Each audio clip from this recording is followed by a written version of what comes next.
దేవుడు వరాలిస్తూ భక్తులను కొన్ని షరతులతో అనుగ్రహించడం పురాణాల్లో మనకు ఎన్నో కథల్లో కనిపిస్తుంది. కలియుగంలో దేవుడు కనిపిస్తాడంటే చాలు, ఎన్ని పరీక్షలకైనా పర్వాలేదనుకునే భక్తులు అక్కడ కోకొల్లలుగా కనిపిస్తారు. అదెక్కడో తెలుసా? విశాఖలోనే ప్రసిద్ధ పుణ్యక్షేత్రం సింహాచలానికి క్షేత్రపాలకుడు భైరవుడు కొలువున్న ప్రదేశం అది. ఈ స్వామి భక్తులకు పెడుతున్న పరీక్షలు మీరు తెలుసుకోవాలనుకుంటున్నారా?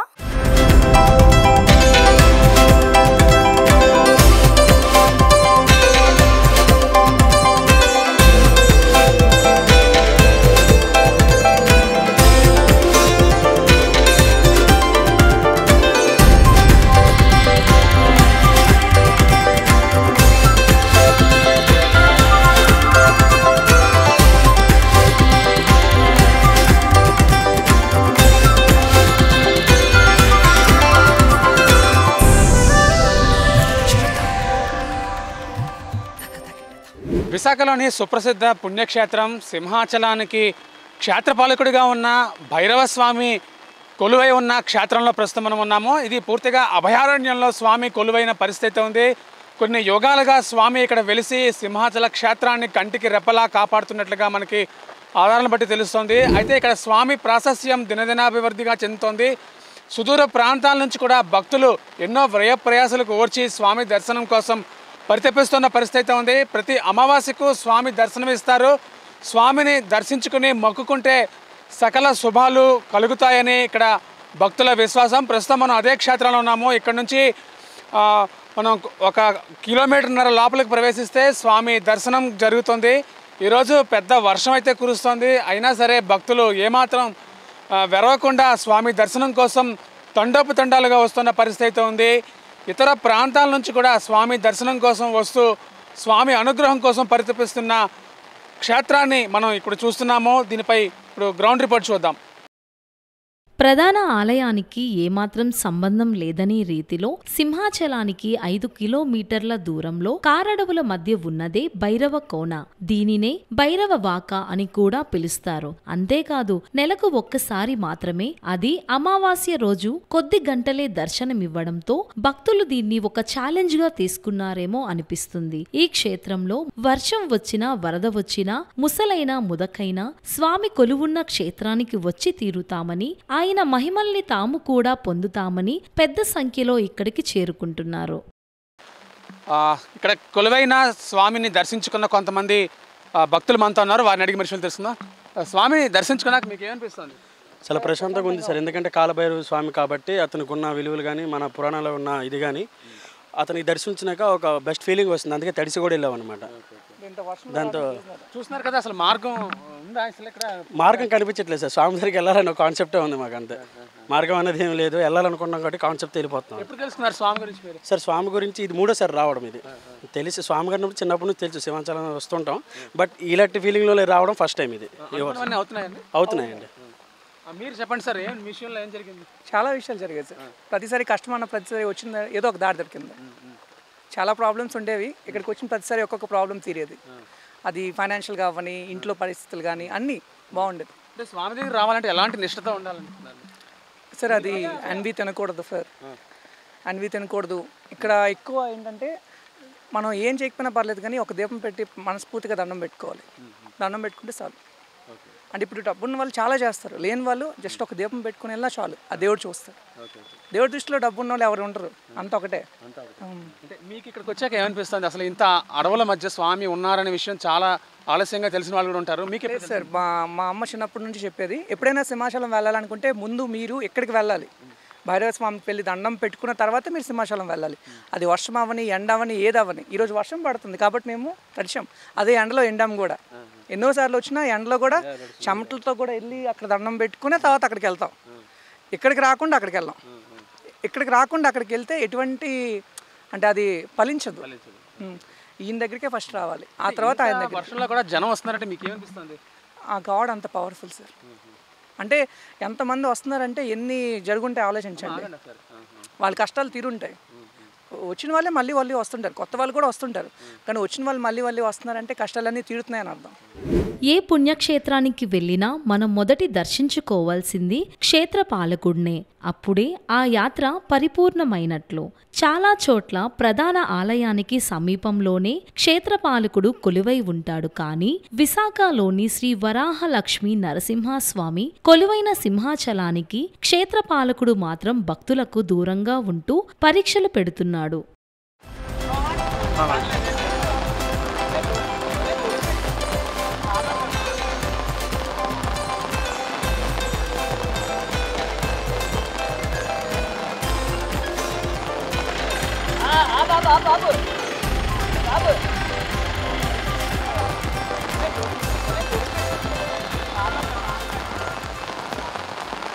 ఇది పూర్తిగా అభయారణ్య ప్రాంతం కావడంతో ఇక్కడ రోడ్డు వేసేందుకు కూడా ప్రభుత్వం అనేది కొంచెం నిబంధనలు అయితే విధిస్తున్న పరిస్థితి అయితే ఉంది. అయితే భక్తుల తాకిడి మాత్రం పెరుగుతూ వస్తుంది. ప్రతి అమావాస్యకి భక్తులు ఇక్కడికి రావడం పరిపాటి. అయితే ఇది వర్షాకాలం కావడంతో భక్తులు వస్తున్న పరిస్థితి కూడా ఉంది. అయితే కొన్ని క్షేత్రాలకైతే వర్షం పడుతుందని చాలామంది వెనకాడతారు. కానీ ఇప్పుడు మనం చూసుకున్నట్లయితే ఇది పూర్తిగా బురదమయంగా మారినప్పటికీ కూడా భక్తులు సుదూర ప్రాంతాల నుంచి ఇక్కడికి వచ్చి స్వామిని దర్శించుకుంటున్న పరిస్థితి అయితే ఉంది. ఎంతటి వర్షమైనా సరే స్వామి దర్శనం చేసుకునే తీరుతామనే ఒక దృఢ సంకల్పం అయితే ఇక్కడ వారిలో కనిపిస్తున్నట్లుగా మనకు తెలుస్తుంది. చూడొచ్చు, ఇక్కడ పూర్తిగా బురదమయంగా మారింది. రాళ్ళు కూడా పైకి తేలుతున్న పరిస్థితి అయితే ఉంది. ఇది ముఖ్యంగా కొండ వాలు ప్రాంతం. ఇది లోయ ప్రాంతంలో ఈ క్షేత్రం వెలియడంతో ఇక్కడ మొత్తం కొండ మీద ఉండే నీరంతా ఇదే మార్గం నుంచి ప్రవహించే పరిస్థితి అయితే ఉంది. కానీ భక్తుల్లో ఉండే దృఢ విశ్వాసాన్ని మనం గమనించవచ్చు. మనం దృశ్యాల్లో చూస్తున్న ప్రకారం ఒక సాధువు నడుచుకుంటూ వస్తున్నారు. ఇప్పటికే స్వామి దర్శనం అయితే ఆయన చేసుకున్నారు. ఇక్కడ చాలా మంది సిద్ధ పురుషులు కూడా ఉంటారని తెలుస్తుంది. నేను కాలభైరవుడు అంటే చాలా నమ్మకం అండి. భైరవ స్వామి అంటే అతను నమ్మకం నాకు చాలా బాగుంది. అతను ఏదైనా అనుకుంటే కోరిక నెరవేరుస్తాడు. నాకు చాలా విషయాలన్నీ అతను బాగా చూశారు. సోమవారం అమావాస్య శనివారం అమావాస్య పడితే ఇక్కడ అస్సలు నడడానికి దారి ఉండదు. అయినా ఎన్ని కష్టాలు పడినా సరే నేను మాత్రం ఈ గుడికి అలా దర్శనానికి వస్తున్నాను. చాలా మంచి దేవుడు అండి. చాలా అతన్ని నమ్మాలి, కానీ నమ్మిన వారికి మాత్రం చాలా అనుకున్న కోరిక నెరవేరుస్తాడు. నాకు ఆ నమ్మకం ఉంది. స్వామి ఉన్నట్టు చాలా సంవత్సరాలు అయిందండి తెలిసి. కానీ నేనైతే రావడానికి భయపడేదాన్ని. చాలా దూరం నడవాలి, నడడానికి దారి ఈ భయంకరంగా ఉంటుంది, అడవిలో నుంచి వెళ్ళాలి అనేసి అనేవారు. అందుకే నేను మా పిల్లలు పుట్టక ముందు కానించి నాకు ఈ స్వామిని చూడాలి అనేసి ఇప్పుడు 5 నెలలుగా ఒకళ్ళ ద్వారాగానే శివరాత్రి చేశాను. ఎలాగ తండ్రి నేను ఈరోజు అంత వినాలంటే ఉండిపోయేదాన్ని, ఇప్పుడు నేను ఉండలేను అనేసి శివాలయంలో జాగరం చేసి దండం పెట్టుకున్నాను. అట్నుంచి రాగానే మాకు అక్క అవుతారు. ఆవిడ అన్నారు, మేము వెళ్తున్నాం, నువ్వు వచ్చివే అనేసి అన్నారు. ఇప్పుడు ఎన్నో సంవత్సరాలు బట్టి అనుకుంటున్నాను. అలాంటిది ఇంత సడన్గా స్వామి నాకు ఇలాగ చెప్పారు.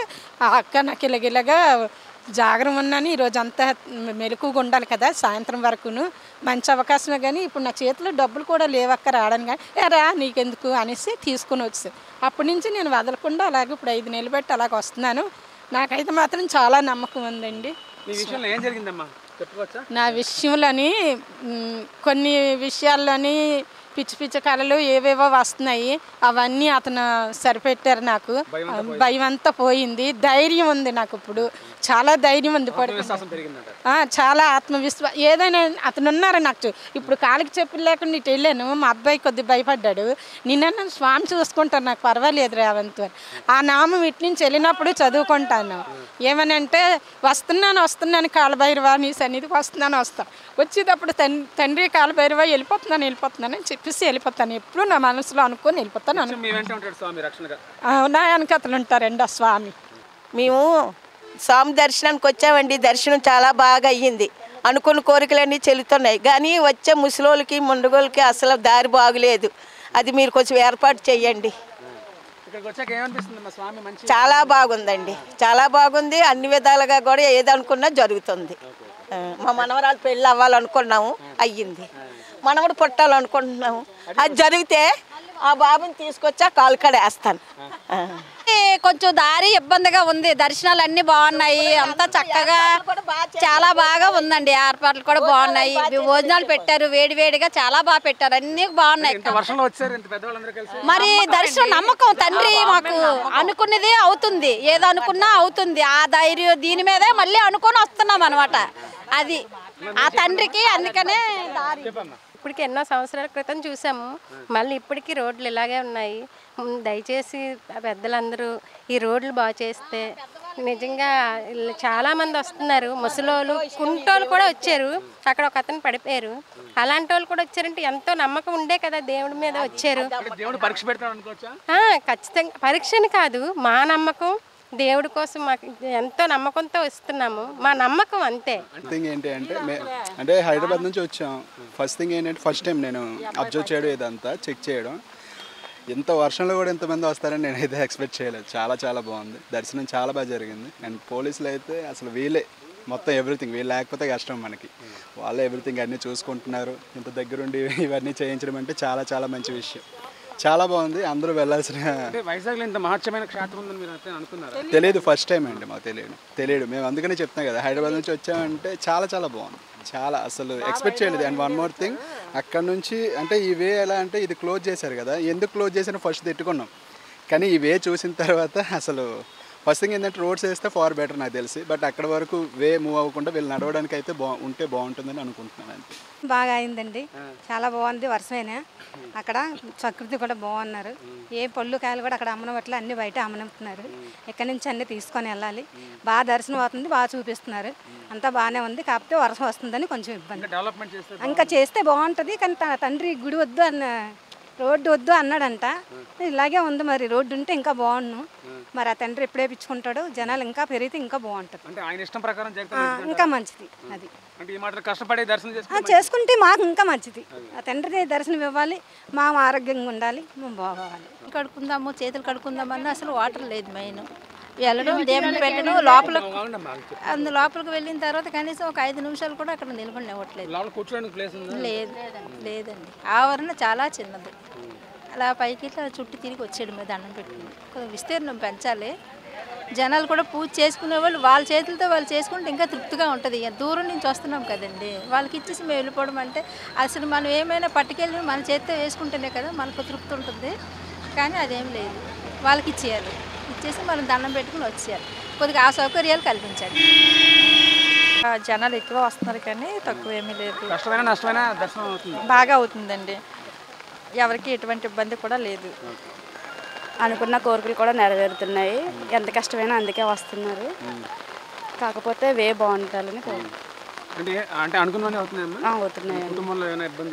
ఇబ్బందులన్నీ ఇదవుతున్నాయండి. పిల్లల చదువులు కానీ మనం అనుకున్నవి మనం ఇదవినవి మాత్రం అవుతున్నాయి ఖచ్చితంగా. బాగానే ఉందండి, ఎండైనా వర్షమైనా అందుకే వస్తుంది. పాలు, విభూది, పూలు, కొబ్బరికాయలు, అమ్మవారికి కాళికామాతకి పూలు, కొబ్బరికాయలు, పసుపు, కుంకుమ సమర్పించుకుంటాం. మేము ప్రతి నెల రావాల్సి వచ్చినప్పుడు వస్తున్నామండి. నెలకు ఒకసారైనా రావాలి. స్వామి దర్శనం బాగానే ఉంది, రోడ్ల సౌకర్యం లేక అంతే తప్ప స్వామి దర్శనం బాగానే ఉంది, బాగానే అయింది. ఎందుకు వస్తున్నారంటే నమ్మకం, గుడి దగ్గర అనుకునే కోరికలు నెరవేరుతాయని చేసి ఇది ఉంటుందని వస్తున్నారు గుడికి, నమ్మకం. అంతేనండి, దానికి దీనికి భాగమే. మాకు స్వామి ఒక సంవత్సరం 2 సంవత్సరాల నుంచి తెలుసండి. దేవుడి మీద నమ్మకంతో మేము అనుకుని అబ్బట్టే వచ్చాము. ఈసారిగా దేవుడి నమ్మకంతో అనుకుని అయితే మళ్ళీ వస్తారు చాలా జనం. మార్గం అంటే కొంచెం రాళ్ళు గతుకులుగా ఉన్నాయి, బురదగా. అది కొంచెం శుభ్రం చేసి బాగుంటే ఇంకా జనాలు ఎక్కువగా వెళ్తారు. అంతకు మించి మరి ఇంకేం కావాలి ప్రజలకి. స్వల్పంగా భోజనాలు కూడా నెలకొకసారి పెడతారంట, అన్నీ బాగున్నాయి.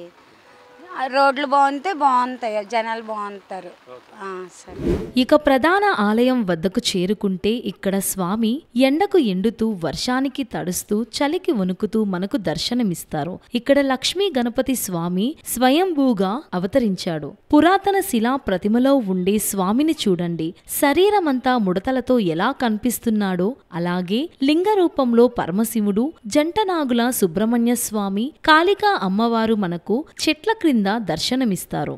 భైరవ స్వామి ఆలయానికి ఆనుకుని కనిపిస్తున్న కొండపై స్వామి నరసింహ రూపంలో ఉన్న ప్రతిమ ఉందని, నిజానికి భైరవుడు నరసింహస్వామి మరో రూపమనేది కూడా ప్రచారంలో ఉంది. భైరవుడు అంటే వేరెవరో కాదు, భీకరస్య భావ భైరవ.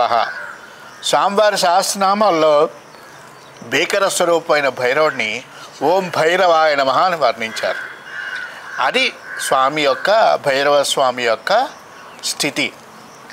అయితే కాలానుగుణైన చాలామంది ఈ భైరవుడు అంటే ఇంకో భైరవుడని, కాలభైరవుడని, ఇంకో భైరవుడని వాళ్ళ వ్యాపార రీత్యా కొంతమంది, వాళ్ళ యొక్క మతం రీత్యా కొంతమంది వాడుకున్నారు. కానీ అసలైన స్వభావం ఏంటంటే భీకరస్య భావ భైరవ. దేవుడి పట్ల మనిషికుండే విశ్వాసమే భక్తి.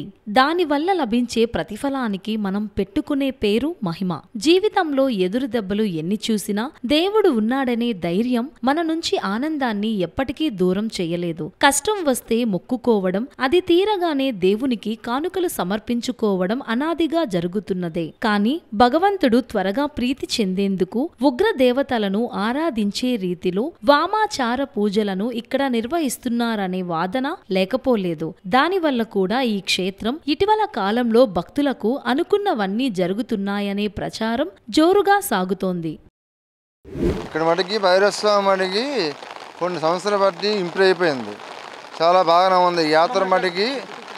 యాత్ర మటుకి బాగానే సాగుతుంది. ఆమాసకి చిన్నవారం పూట కూడా ఎక్కువ జనం వస్తుంటారు, అలా ఇంప్రూవ్ అయిపోయింది. కానీ రోడ్డు లేదు, అసలు రోడ్లు భక్తుల మటుకి వెళ్ళడానికి రోడ్ల మటుకి శుభ్రం లేదు. అదే ఇబ్బంది పడుతున్నారు ఈ భక్తులు. అంతే, అక్కడ మటుకి స్వైపం అని బాగానే ఉంటుంది. అందరు భక్తులకి వచ్చిన మన జమాలు అందరూ కూడా శుభ్రంగా చూసుకుంటారు, అన్నీ బాగానే ఉంటాయి. స్వామిని నిష్టగా ధ్యానిస్తే అన్ని నెరవేరుస్తాడంటారు కదా. అమ్మమ్మ అందరికి కూడా ఆయన అంటే మనం ఏది కోరుకున్నా మనకి కరెక్ట్గా తండ్రి మటుకి మనకి సాయం చేస్తాడు, ఏర్పడుతుంది. భైరవ స్వామి అంటే గొప్పతనం లేదు, చేయలేదు మనం, చేయలేదు. ఓనికంటే ఆమస్ఫోట్ మటుకి అక్కడికి వస్తుంటాం, ఇదే బిచ్చడుకుంది అంతే. అదండి. అంటే కాలభైరవ స్వామి అంటే కొంచెం అందరికీ మామూలుగా అంటే ఇక్కడ తెలుగులో అంత తెలియదు, కానీ ఇక్కడ మన ఒడిశా అయితే చాలామంది బాగా కొలుస్తారు. ఇక్కడ మామూలుగా అయితే తెలుగులో మన వాళ్ళైతే చాలామంది పూజించరు అంతగా. కానీ దుబాయ్లో ఉంది, బొంబాయిలో ఉంది, తరలి నుంచి కాశీలో ఉంది, చేస్తారు. తరలి ఏంటంటే ఇంకోటి ఏంటంటే మన ఇప్పుడు కాలభైరవ స్వామి కోసం చెప్పాలంటే ఒక మాట చెప్తానండి. ఒక మాట అంటే కాలభైరవ స్వామి అంటే అంటే శుద్ర పూజలు అంటే మామూలుగా అంటే మంచి శని జరగవచ్చు, తరలి అంటే మంచిది. ఎందుకంటే శని ఉండొచ్చు, చెడు జరగవచ్చు, శని చేయొచ్చు, ఏం చేయొచ్చు, పర్లేదు.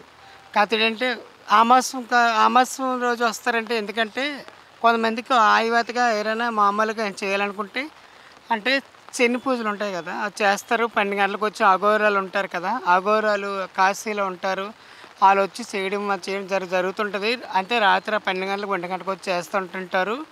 అది కాకుండా మామూలు జనాలు వచ్చింది ఏంటంటే మన మామూలుగా ఈ పూజలు చేస్తారు కదా, అది ఒక అనుమతిగా చేస్తున్నారు. కానీ భైరవ స్వామి అంటే చాలా మంచిది. భైరవ స్వామికి ఏంటంటే పూజలు చేయొచ్చు. మళ్ళీ దాంట్లోని మనం తాగుతాం కదా మందు, అది పోసి అభిషేకం చేయమంటారు చాలామంది. అది ఆయుధం చాలా మంచిది. అంటే శని ఉంటే పోతుందని అర్థం. ఇది మాట చాలా మంచిది చేస్తే. అంటే భైరవ స్వామి అనేది చాలా ఇది కొంతమందికి తెలియక చేయట్లేదు, ఉంటారు. తనకేంటంటే కొంచెం మామూలుగా మన సాధులు ఉంటారు కదా, వీళ్ళకి అంటే మామూలుగా అక్కడ కాశీలో ఉంటారు కదా, వాళ్ళు కూడా చేస్తారు. వాళ్ళు చేసింది వేరే. నేను ఎక్కువ ఉండేది కాశీలో, నాకు కార్డు కూడా ఉంది, నాగాబాబు కార్డు, హైకోర్టు ఇచ్చిన కార్డు ఉంది నాకు. జమ్మూ కాశ్మీర్ హైకోర్టు ఇచ్చింది కార్డు ఉంది సాధువుది. ఆ కార్డుల ప్రకారంగా నాగాబాబు అంటే అది కాలువ భైరవకి మేము ఎక్కువ పూజిస్తాం. ఎక్కువ శివుడికి, కాలువ భైరవకి, మాంకాళీ దేవికి. ఇదొకటి మనం చూస్తున్నాం కదా, ప్రపంచవ్యాప్తంగా ఉద్రిక్త పరిస్థితులు నెలకొన్నాయి. వాటిని తగ్గించడానికి ఎలాంటి దైవశక్తి అవసరం? సుత్ర పూజలు చేసుకోవాలా, ఇంట్లో ఏదో దోషులు ఉన్నా పూజలు చేయించుకోవాలా. అది ఇదే అంశాన్ని ఈ క్షేత్రంలో కొంతకాలంగా జరుగుతున్న పరిణామాలను పరిశీలిస్తున్న వారు కూడా చెబుతున్నారు. వాస్తవానికి ఈ క్షేత్రం పూర్తిగా సింహాచల దేవస్థానం పరిధిలోనిదే అయినప్పటికీ కొందరు స్వార్థ ప్రయోజనాల కోసం భక్తులను ఆకర్షించడం కోసం క్షుద్ర దేవతల ఆరాధనకు పాల్పడిన సందర్భాలున్నాయని, దీనిపై దేవస్థానం ఏమాత్రం నిర్లక్ష్యం వహించరాదని చెప్పేవారు లేకపోలేదు. ఈయన భీకరస్య భావ భైరవ అన్నా సరే సామాన్యులకు కూడా దర్శనం ఇచ్చే శాంత స్వరూపుడు. అది చాలామందికి తెలియదు. అసలు స్వరూపం ఆ కొండ మీద వెలిసింది. ఆ కొండ మీద చూసిన వాళ్ళు చాలా తక్కువ మంది ఉన్నారు. అది చాలా సాహసోపేతమైన చర్య ఆయన చూడాలంటే. అందుకని కిందని దాని ప్రతీకగా భైరవ స్వామిని ప్రతిష్ఠించి అక్కడ ఆరాధనలు ఇవి కొనసాగిస్తున్నారు. ఒకానొక సమయంలో ఆ కాలభైరవ గుడికి వెళ్ళడానికి కూడా దారి ఉండేది కాదండి. కొంత వ్యక్తులు అక్కడ చేరి అక్కడ ఫండ్ కలెక్ట్ చేసి అక్కడ యాక్చువల్లీ చెప్పాలంటే చాలా పురాతనమైన విగ్రహం ఉండేది. పురాతనమైన చిన్న గుడి అనేది ఆ స్వామికి ఇష్టం లేదు. గుడి ఎవరు కట్టినా కూడా అక్కడ ధ్వంసం అయిపోయేది. గుడి ఉదయం ఏదైనా షెడ్ వేస్తే సాయంత్రంగా షెడ్ పడిపోయి ఉండేది. చాలా ప్రకృతి సహజంగా ఉండే టెంపుల్ని కొందరు వ్యక్తులు అక్కడ డబ్బులు కలెక్ట్ చేసి ఆ దేవాలయాన్ని కట్టి మొత్తం అంతా అక్కడంతా ప్రకృతిలో ఉన్నంత దాన్ని అంతా నానా విధంగా చేసేసి ఇప్పుడు భక్తులు వెళ్ళడానికి కూడా దారి లేకుండా ఫారెస్ట్ హ్యాండ్ ఓవర్లో పెట్టుకొని రోడ్డు దగ్గర నుండి 2 నుండి 3 కిలోమీటర్ల నడకదారిలో వెళ్ళే పరిస్థితి కూడా ఉంది. నైట్ టైం కూడా అలౌ చేయలేని పరిస్థితి కూడా ఉంది. భక్తులు కూడా చాలామంది ఇబ్బంది పడుతున్నారు అక్కడికి వెళ్ళడానికి. రెండోది ఏంటంటే ఈ భక్తుల్లో కూడా తప్పు ఉందండి. అంటే యాక్చువల్లీ ఏం చెప్పాలంటే భగవంతుడమైన భక్తితో వెళ్ళేది వేరేగా ఉంటుంది, ఎవడో చెప్పేది వేరేగా ఉంటుంది. ప్రతి వాళ్ళు కాలభైరుడు వెళ్ళి జనాల వల్ల కూడా స్వామికి ఆయన ప్రశాంతత పోగొట్టడం వల్ల కూడా ఇది ఒక ట్రెండ్. ఇది చాలా మహిమగలవాడు కాలభైరుడు అంటే. మా చిన్నప్పుడు కానించి నేను 20 సంవత్సరాల నుండి కాలభైరుడు ముందు నుండి మాకు తెలుసు. నేను ఒక 15 to 20 years బ్యాక్ వెళ్ళేటప్పుడు ఒక 2 to 3 feet రోడ్డు ఉండేదండి. ఆ రోడ్లో పడి ఆ భైరవ కోనకి వెళ్ళి అక్కడ దండం పెట్టుకోవడం. ఉదయం నుండి మధ్యాహ్నం వరకు టెంపుల్లో ఆక్షన్ వేస్తే అక్కడ ఒక కొబ్బరికాయలు అమ్ముకునేవాడు. ఆ కొబ్బరికాయ కొట్టుకోవడం స్వామిని దండం పెట్టుకోవడం. వాడు సాయంత్రం 4 అవుతే వచ్చేసేవాడు. ఇప్పుడు అలా కాకుండా డే బై డే అది కంటిన్యూ అయిపోయింది. 24/7 అయిపోయి అక్కడ రకరకాల హోమాలు చేయడం, పెద్ద వాళ్ళందరూ రావడం.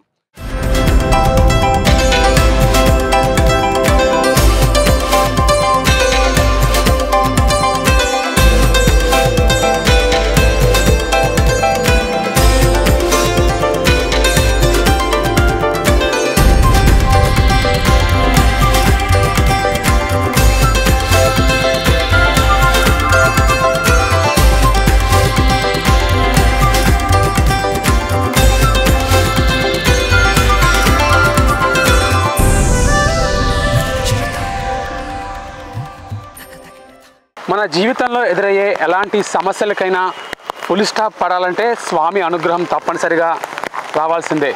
అందుకోసం ఎన్ని వ్యయ ప్రయాసాలకు ఓర్చైనా సరే స్వామి దర్శనం చేసుకుంటామని చెప్పి భక్తులు ఇక్కడికి తండోపతండాలుగా చేరుకుంటున్నారు.